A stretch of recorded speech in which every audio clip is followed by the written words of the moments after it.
What would you do if a little boy walked up to a group of bikers and said, asterisk, asterisk, buy my bike, sir, mommy hasn't eaten in 2 days.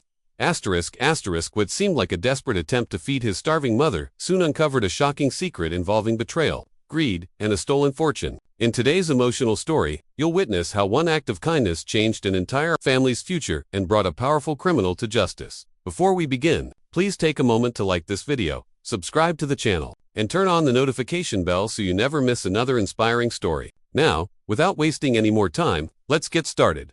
The cold October wind swept across a quiet highway outside St. Louis, Missouri, carrying fallen leaves across the cracked pavement. Motorcycles rumbled into the parking lot of an old gas station where the Iron Guardians Motorcycle Club stopped for fuel during their annual charity ride for homeless veterans. The riders laughed, stretched their legs, and grabbed coffee, unaware that the next few minutes would change several lives forever. Near the edge of the station stood a rusty blue bicycle that looked older than the boy holding it. He couldn't have been more than 10 years old. His jeans were faded, his sneakers had holes in the soles, and his oversized hoodie barely kept him warm. Despite the cold, sweat rolled down his face as he gathered every ounce of courage he had. The boy slowly approached the tallest biker, a broad-shouldered man everyone called Hawk. His leather vest displayed military patches beside the club's emblem, and although his appearance looked intimidating, his eyes softened the moment he saw the frightened child. "Mr. the boy whispered, gripping the handlebars tightly. "Would you buy my bike?" Hawk looked down at the bicycle, then at the trembling boy. "How much?" The child swallowed hard. $30. One of the bikers smiled kindly. "That bike's worth a lot more than 30. The boy lowered his head. "I know, but mommy hasn't eaten in 2 days."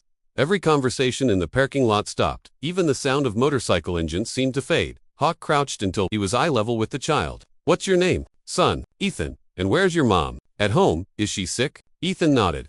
"She says she's just tired, but I hear her stomach growling every night." The bikers exchanged uneasy glances. Hawk pulled out his wallet immediately, but something about Ethan's face made him pause. The boy wasn't begging. He wasn't asking for charity. He was trying to sell the only valuable thing he owned. "You really want to sell your bike?" Hawk asked gently. Tears filled Ethan's eyes. "I don't want to, but mom needs food more than I need a bike." Silence settled over the parking lot. None of the riders realized that this small act of courage was about to uncover a story of betrayal, greed, and injustice involving one of the wealthiest men in Missouri, and that Ethan's struggling mother had once owned everything that powerful family possessed. Hawk slowly reached into his wallet and removed 3 crisp $100 bills. He folded them together and held them out toward Ethan. "Here," he said quietly. "Take this." The boy's eyes widened in disbelief. "But that's too much." "Not for the bike." Ethan immediately shook his head and stepped backward.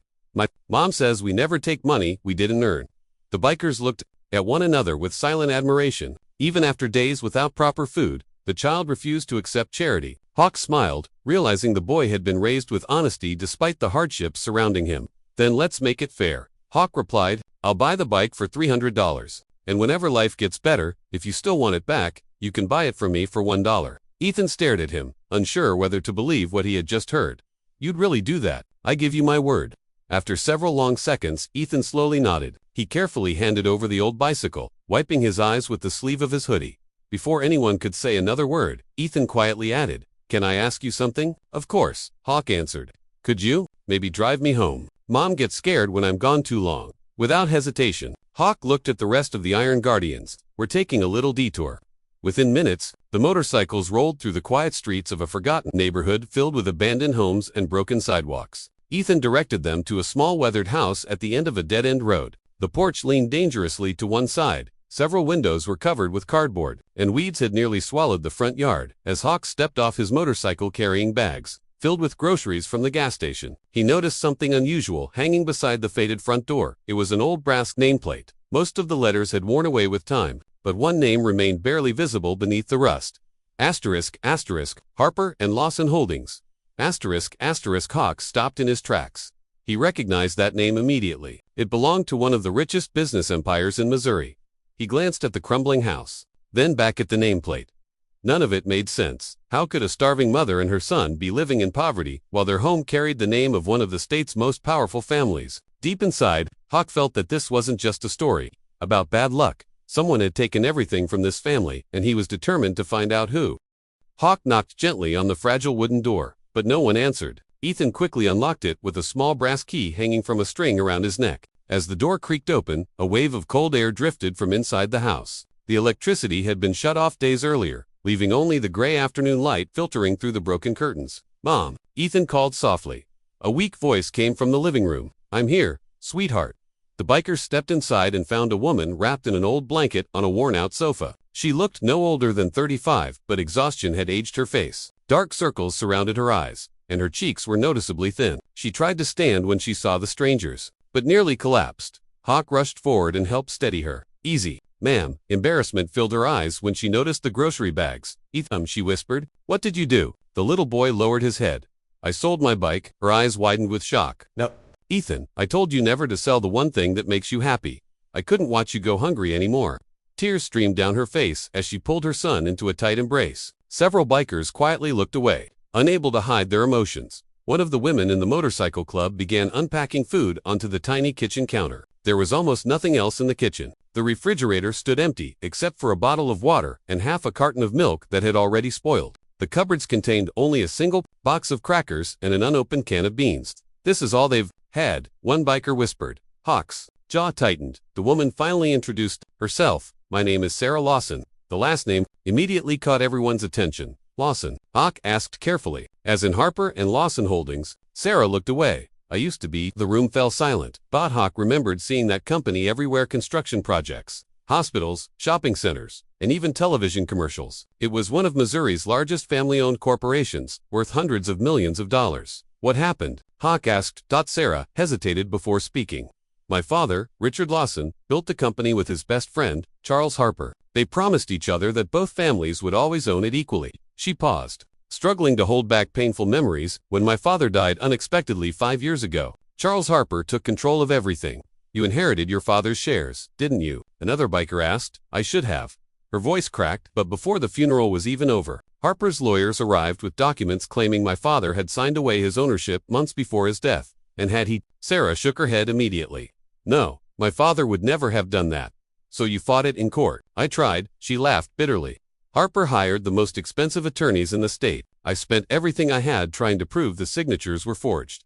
"What about evidence?" "It disappeared." "Witnesses?" "They suddenly changed their stories." The judge, she looked down, ruled in Harper's favor. Within months, Sarah had lost not only the company, but also her savings, her vehicles, and eventually her home. Harper's legal team claimed she owed millions in court costs and business liabilities. Every bank account was frozen. Every asset was seized. Friends disappeared. Afraid of becoming involved with one of the state's most powerful businessmen, "I thought I could at least protect Ethan," Sarah whispered. "But after everything was taken, no one would hire me." Every interview ended the same way. Someone would make a phone call, and suddenly the position was no longer available. "You think Harper blacklisted you?" Hawk said. "I know he did." The room grew heavy with anger. One biker slammed his fist softly against the kitchen table. "That man didn't just steal a company," he muttered. "He stole an entire family's future." Sarah reached beneath the sofa cushion and carefully pulled out an old leather folder wrapped in plastic to protect it from moisture. "I kept these because they're the only things they couldn't find." Inside were faded photographs